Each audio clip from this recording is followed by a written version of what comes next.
Hi, this is Steve Anderson. My website is Apologia. It is a repository of recorded audio/video conversations with many of my Facebook friends. Today, I am speaking with Geraldine Thibodeau and Daniel Bush. They are professional pool and billiard streamers. I am speaking to them from Los Angeles, California. Please enjoy my conversation with my friends Geraldine Thibodeau and Daniel Bush. 하지 마 네가 그럴 때마다 미칠 것 같아 내 눈을 보며 살짝 웃어주면 달려가서 너를 알아버릴 것만 같아 하지마 Today, can you see me? Yeah, hi, Steve. How you doing? I'm doing well. How's weather out in California? In Michigan, we're about 45 degrees. Well, I don't want to brag, but let's just say it's not 45. It's been really nice. We've had an interesting season. You know, the winter here was really wet for the first time in probably 9 years, and we've had a long drought. And you know, knock on wood, we've been blessed with tons of wet weather. But lately it's been dry, and I've been expecting it to get really hot, but it hasn't.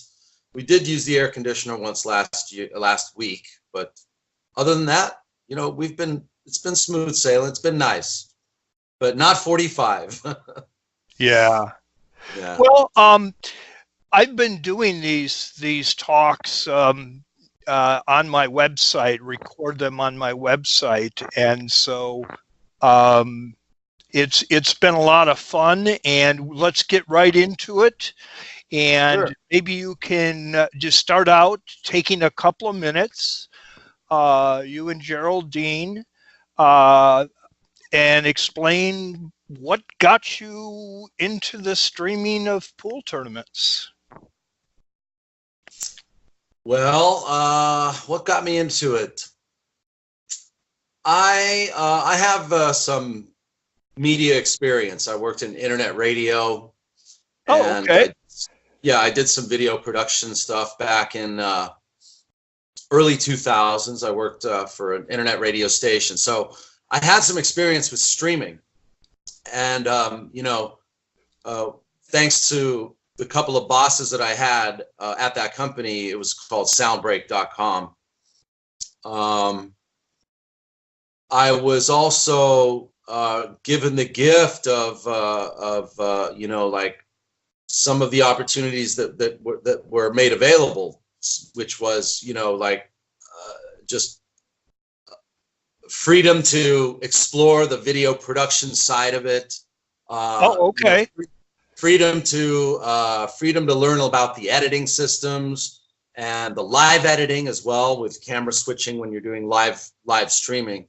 And you know, I was grateful for that job, but that company folded. You know, Okay. after the .com, you know, bubble burst in Sure, like sure. 2003. So you know, I also, after that, I worked in entertainment still. I worked for several years, but I got out of it. I got out of it because I just didn't want to, I just didn't feel like I was getting anywhere climbing up a corporate ladder. I was still showing up every day to a cubicle, and you know, just being a pool player, showing up to a cubicle every day just didn't sound or you know, just didn't seem you know, it wasn't helping me. It wasn't helping my creativity, and I'm a creative person. I like to think I'm a creative person. Well, the first time I had conversation with you, as I recollect, is back in 2012. There was a 3-cushion tournament in California. I think it was in, well, perhaps San Diego, maybe. No, no, it was the Hard Times, the USBA Open, Oh, there you go. 2012. Yeah, $7,500 added, and Oh, cool. I think it was Sosa or Luis Miguel Avila and Pedro were in the finals. Yeah, I remember that. And Oh, that's where okay. Go ahead. and that's where you and I met. There you go. Okay. All right. Through Yep. through that. But Yeah, I guess fantastic. to make a long story short, I got out of entertainment for several years, and I started working at a pool hall as a bartender, just, trying to find myself a little bit and really, Sure. really pursuing my passion for pool. I wanted to become a professional pool player back in, 2006. And I met Max Eberly. I met, I got reacquainted with Tang Ho. And I met a lot of the players at Hollywood Billiards and got reacquainted with Jeff Bay, the owner of Hollywood Billiards, because I knew Jeff Bay back from 1989 when I used to play pool. Oh, okay. And when I was a bartender at this pool hall, I just wanted to make pool my life. I like really, whether or not I became a pro or whether or not, I just worked as a houseman, I just wanted pool to be in my life. Sure. And cue sports for that matter, because I loved snooker as well. I was a big snooker fan. Now, three cushion wasn't really a part of my life at all. And then something happened where I had a motorcycle accident, and the doctor told me that bartending is carrying 50-pound bags of ice and exchanging kegs in a huge kegs are not going to be good for my injuries. No, I suppose not. Yeah, and then at the same time, ESPN was pulling a lot of like billiard events from television, and live streaming started to come to the surface. You had guys like the Action Report with Justin Collett, Okay. who was doing these like monthly pay-per-view events, these big action matches, and that mixed, the combination of that and the visiting tournaments at Hollywood Billiards, just kind of gave me the inspiration to get back into it, because I knew all along I knew how to do this. Like I didn't know what it was going to take to get there at that point, but I knew like if I could just have the opportunity to do that, I would put my heart into it, and that's what I did. Well, which brings with some help away. So I had some help as well. Well, that certainly makes a difference, which kind of leads to the next question. Did you ever envision now, after you've gone through this process, and you have so many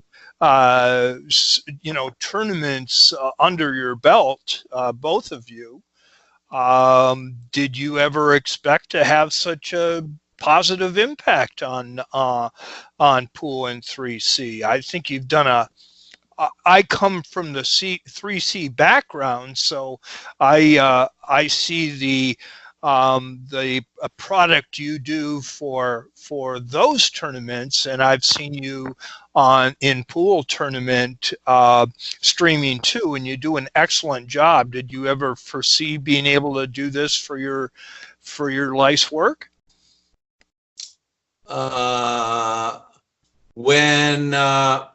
When I launched POVPOOL, I really started to feel like I found my niche.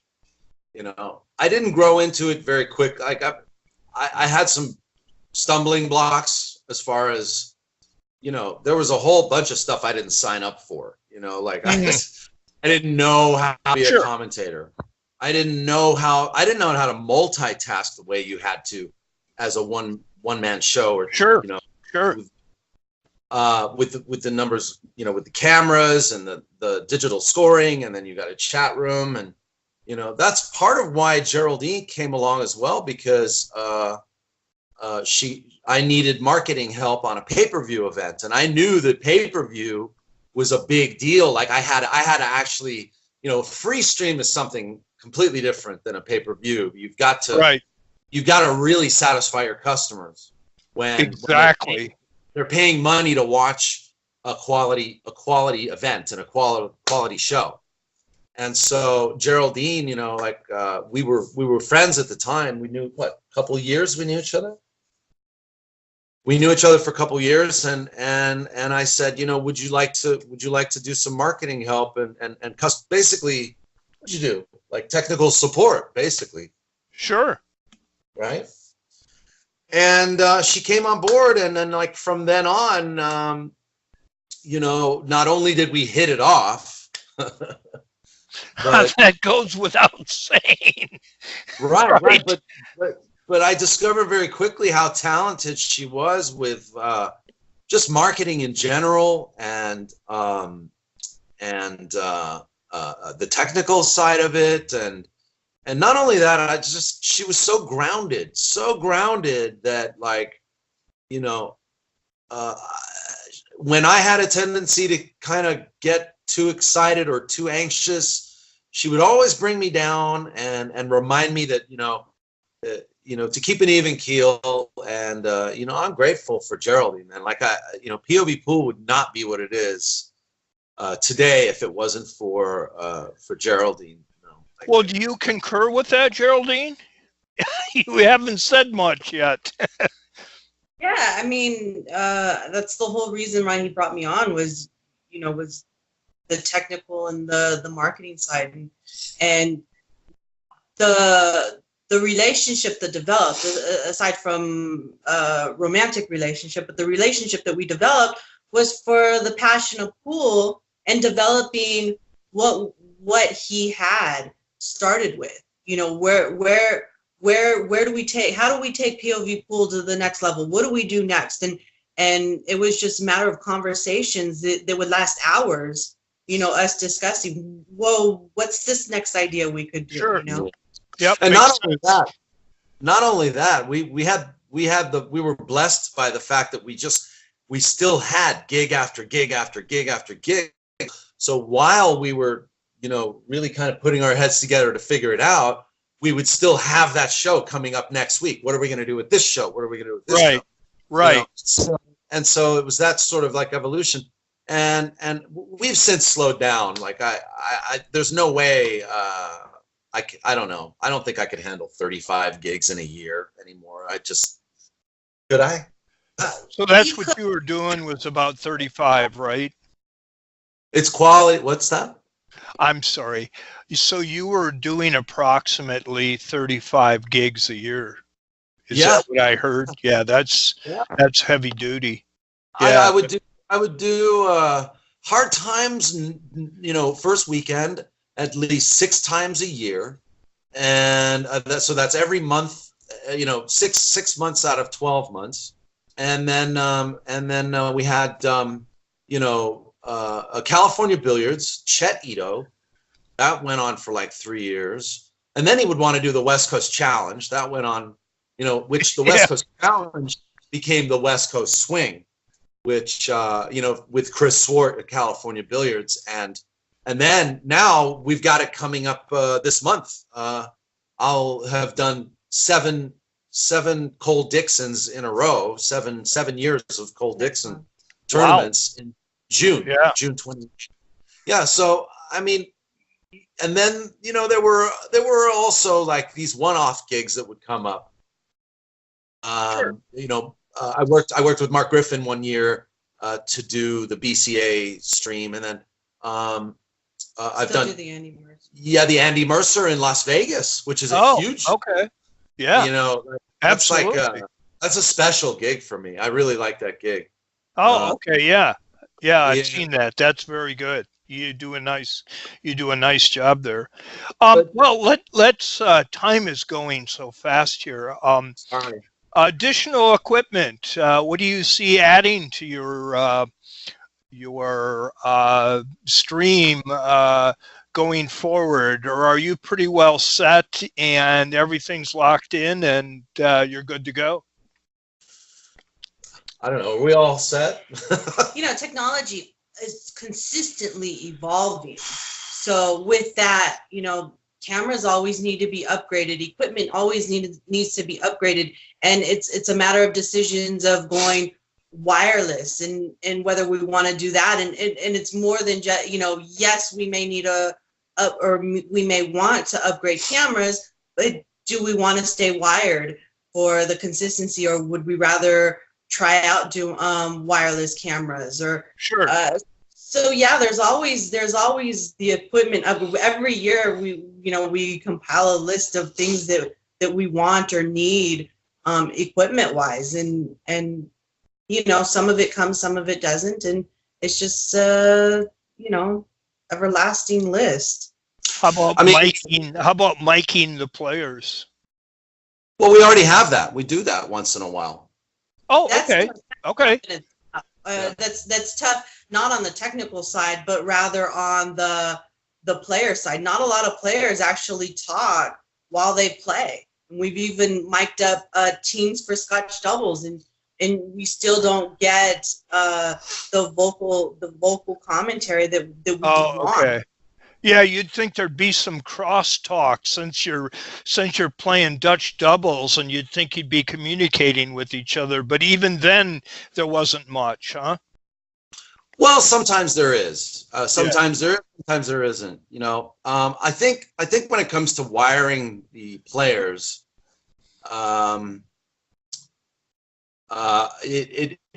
think that's more of a produced situation. I think it's more of like, you're going to get two players and you're going to encourage them to communicate with each other. Right. Even on a singles basis, you know. I think where it works out well is when it's actually instructional. So we had like, I believe it was in January, Mason Shuni did instruction for three cushion, and I thought he did a great job, especially being on the mic when we work with Florian Kohler, and he does his trick shots. It works well with him because they're putting on a show. It's a show to be put on. But I think a lot of players, they still aren't there as far as like, this is entertainment. They're there to entertain. Yes. Yeah. No, I agree with you.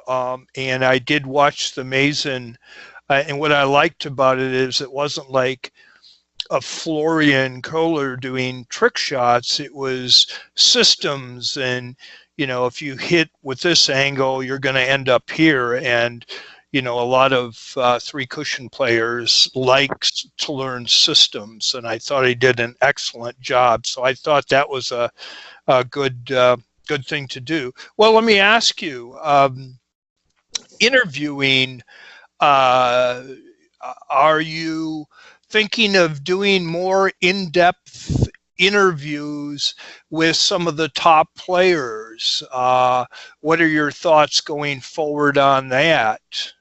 I know I like interviewing players. I like to find out what equipment they're using, the cues, the ounces, the tip, the taper of the shaft, the whole shebang, tournaments that they've played in.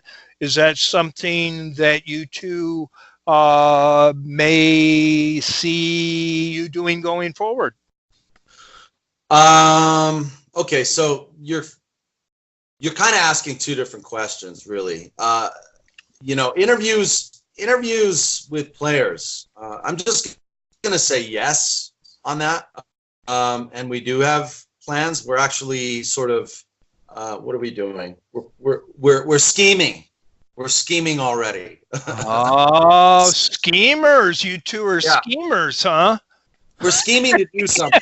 But I just want you to know, though, that when it comes to streaming, I have been very sort of, I think I've been pretty consistent, even over the years.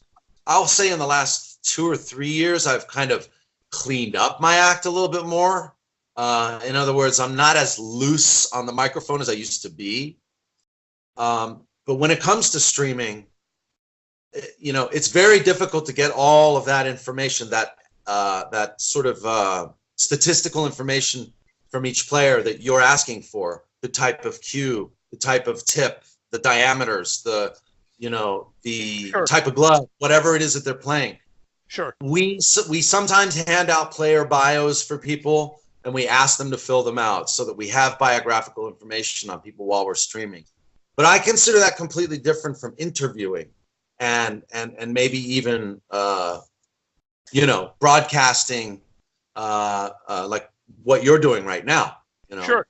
So I consider that completely different. Those kind of like an apples and oranges situation. But what I wanted to say is that when it comes to the style of streaming that we do, okay, I want to make this really clear because a lot of people, they give us a lot of feedback on YouTube, and I really appreciate it. It's helped me over the years. But you have to realize we're a free live stream. We don't have all the information on everybody. We don't always work with the best, most cohesive team of people, like the owner of the venue, the tournament director at the time, the scheduling of the matches. Those are all really kind of open games sometimes. So when I do a live stream, my goal and my mission is to communicate the feeling of the moment, whether or not it's what that player is going through with his opponent, or what might be going on in the room with the spectators and how they feel about the match, the stage of the tournament that we're in, and how exciting that moment is, and whether or not it's a grudge match. Those are the things that I really find exciting about pool and billiards as well. Yeah. I find it more exciting than a lot of the statistical information. And, that's why you also might see me slacking off on things like score. And I'm too caught up. Yeah, score is pretty important for a lot of people, Daniel.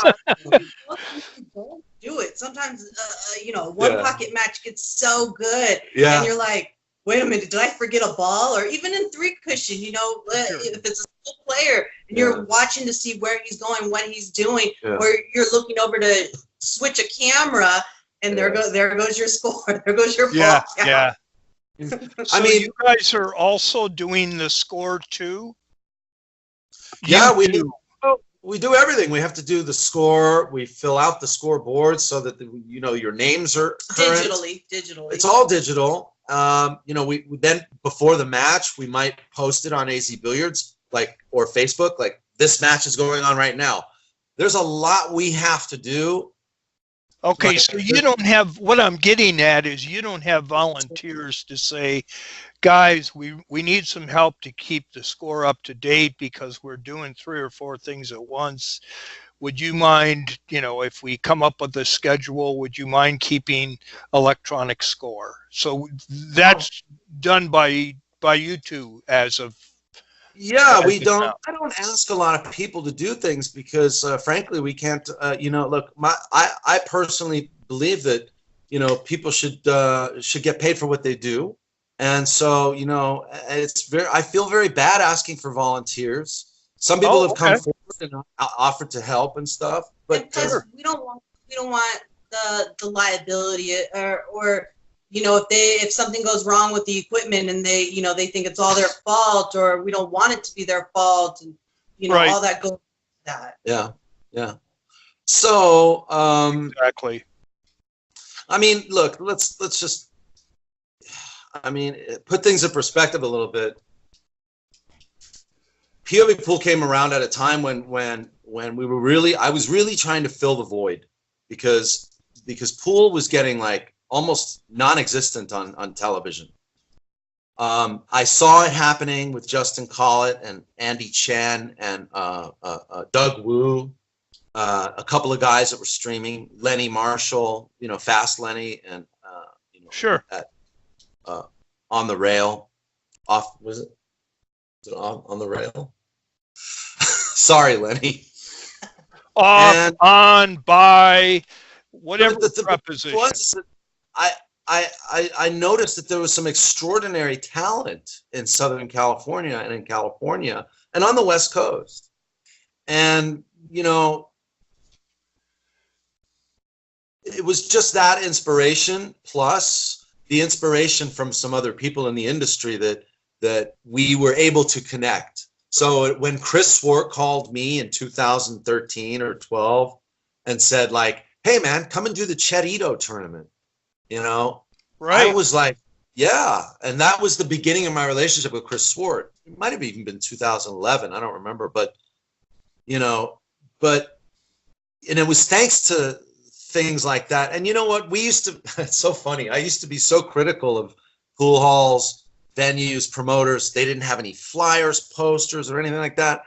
And Yeah. so I would jump to it. I would be like, I'll design it for you. I'll do everything. You know, I just want it to look good for you, and I want the matches to be great, and you know, obviously you don't have to pay me extra. You know, that was another thing too, because I knew the budgets Yeah. were right. Well, maybe that's a good shift into a different. You mentioned that you wanted to be proactive, the owners and the people, maybe for the tournament director, whatever, posters weren't being set up, flyers, things like that. Maybe that kind of segues into the next area, which is really the interest in pool and caroms in general. Now, I know pool and caroms are distinctly separate, so let's just talk pool for the sake of this conversation. For the most part, what do you, how do you two see pool going within the next 5 to 10 years? Do you see it going in the right direction? Is there going to be more streaming? Is there going to be bigger tournaments? How do you see it playing out? You know, after April, uh, I'm very optimistic for at least the bigger tournament, the added money tournaments, and it's very hopeful that that pool on a bigger or professional, not bigger, but professional level will be growing. Right. Because pool's always been big, in my opinion. Whether professional pool has been big is another category, but right. The APA thrives and it does so well. And there's so many out there. You go to any bar or pool hall on a weekday, and you have tons of people playing. Yeah, I mean, it's league pool in general, not just APA. Yeah, not just APA. League pool. Yeah. So on a scale, on the bigger scale, pool's doing great on the amateur level, and I'm very hopeful that, you know, on the professional level, the higher skilled players will have more opportunities to showcase their talents and be able to be rewarded for it. And yeah, you know, as far as streaming is concerned, you see it everywhere where because of technology, anybody can stream. And that's the truth. You know, you could go down to the pool hall and take your phone and stream. Is it going to be the quality that, let's say, we present with the scoring and the commentary? No. But, you know, people now can give access to anybody in the world what's going on in their local pool hall. And, it's, you know, kind of what we're seeing. Yes.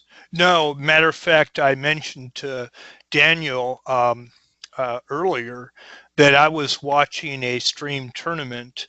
I want to say it was out in Vegas on bar boxes, and it happened to be one of the players here from Grand Rapids, Michigan, and he did exactly what you just said, Geraldine.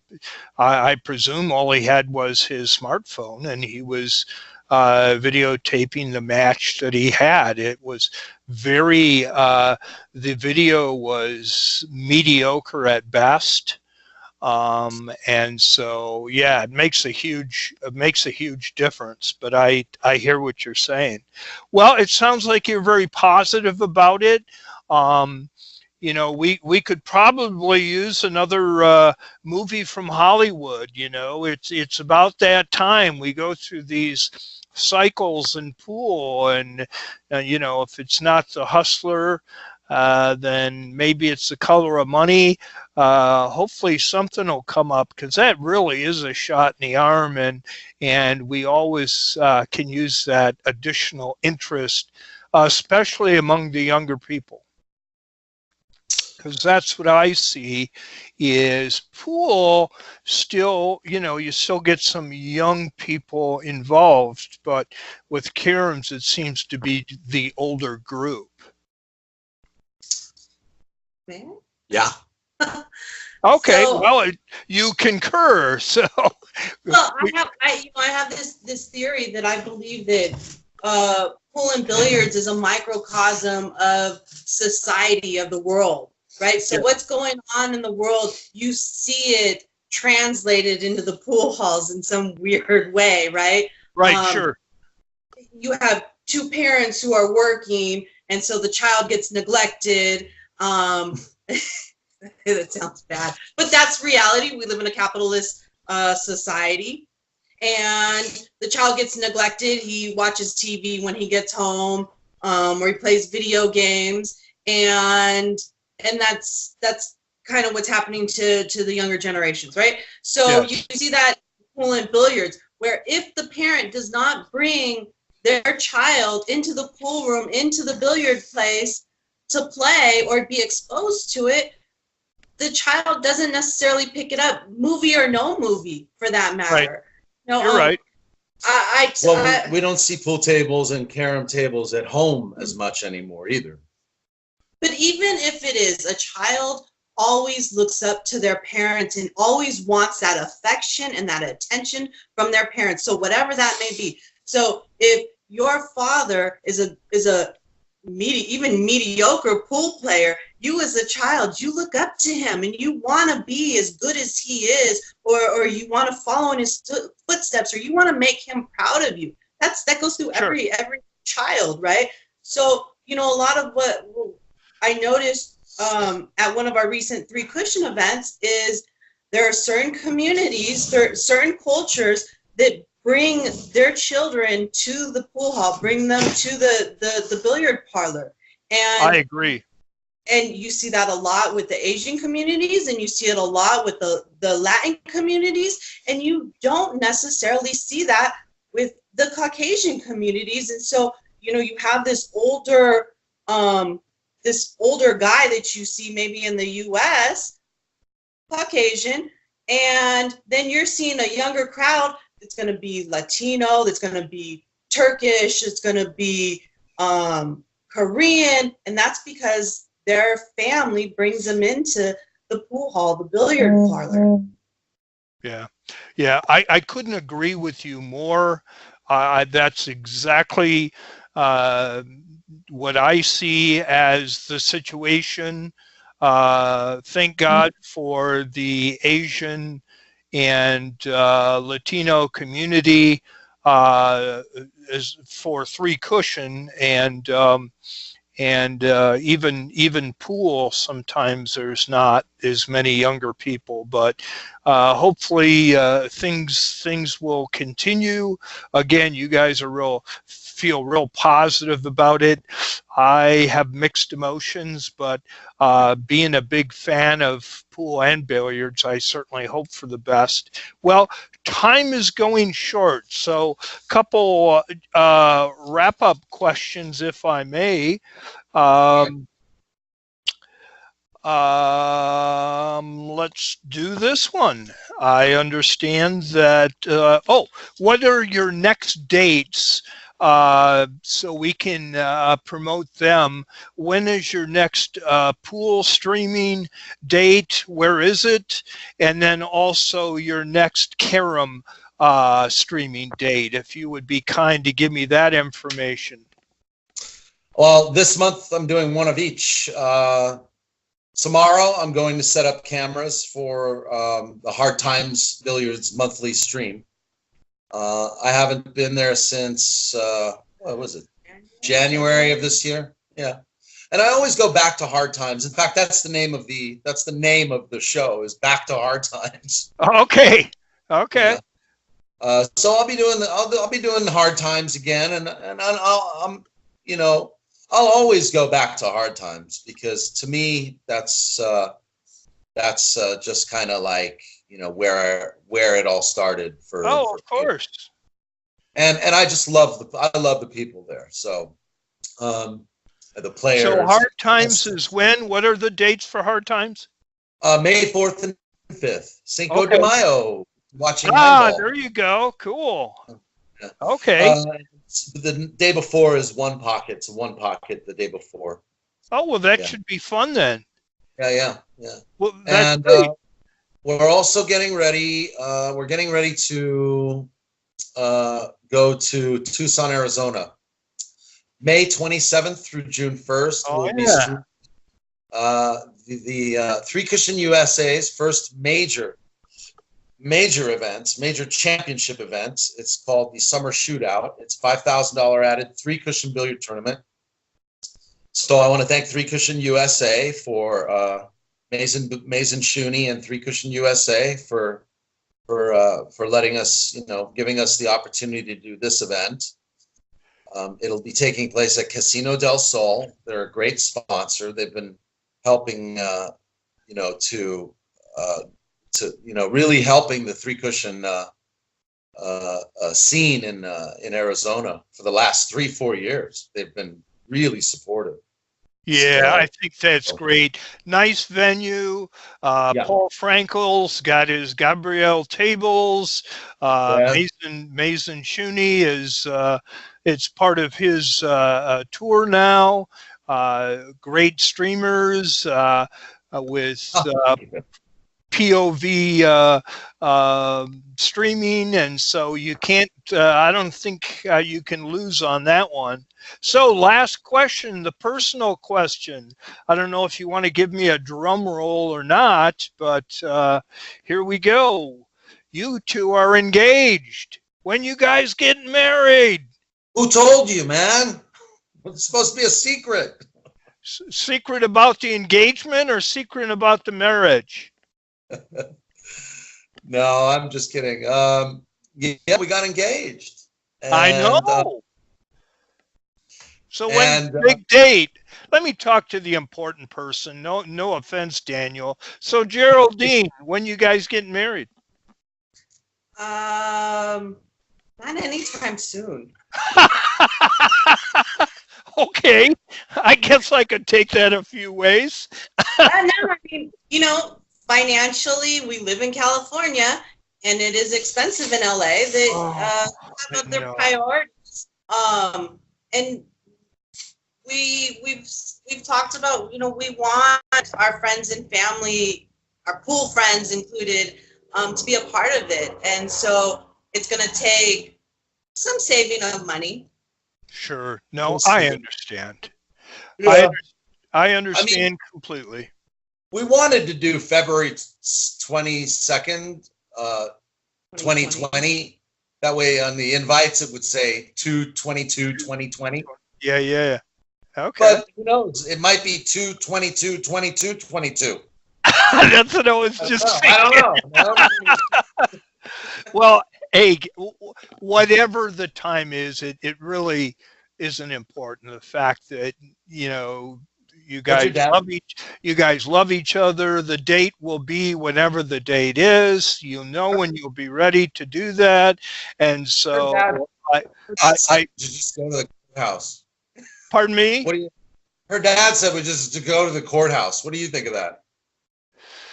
Well, it doesn't really matter what I think because it doesn't matter what I think, but I trust it's going to be the last marriage you have. So if neither one of you are necessarily into ceremonial stuff, and rituals are not necessarily high on your list, and you just want to do it from a legal perspective, then I think the courthouse is a good option for you.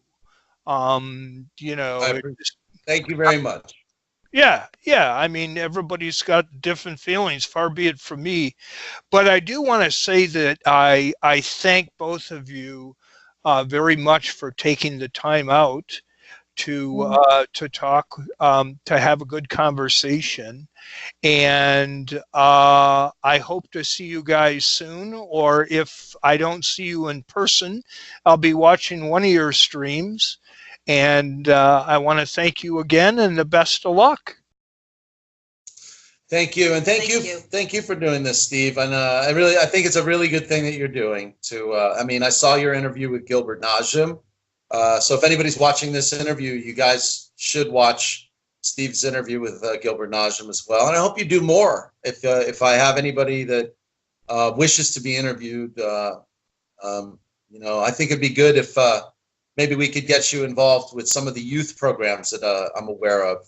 If you want to talk to like Emma Lincolato or Steve Strange and talk about a little bit more about the youth in billiards, because that's really the future of pool these days. I agree.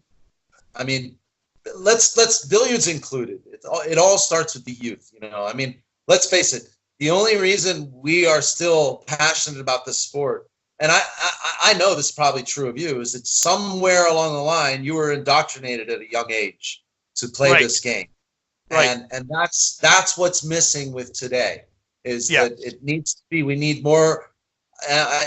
Some people think the word indoctrination is a bad word, like because of conspiracy theories or whatever. But the sport is not bad. It's good to be indoctrinated with a sport like pool and billiards. I agree. And you guys are very helpful in indoctrinating others, and that's a good thing too. I will talk to you soon. We'll have to trade some ideas, and you two take care. Thanks a lot. And keep loving pool. Okay. I will, and you too. Bye now. Thanks, Geraldine. Thank you. Thank you. 하지마 네가 그럴 때마다 미칠 것 같아 내 눈을 보며 살짝 웃어주면 달려가서 너를 알아버릴 것만 같아 하지마 네 손길이 닿으면 미칠 것 같아 말할 때마다 내 발을 살짝 잡아 돌아서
하지마 네가 그럴 때마다 미칠 것 같아 내 눈을 보며 살짝 웃어주면 달려가서 너를 알아버릴 것만 같아 하지마 하지마 네 손길이 닿으면 미칠 것 같아 말할 때마다 내 발을 살짝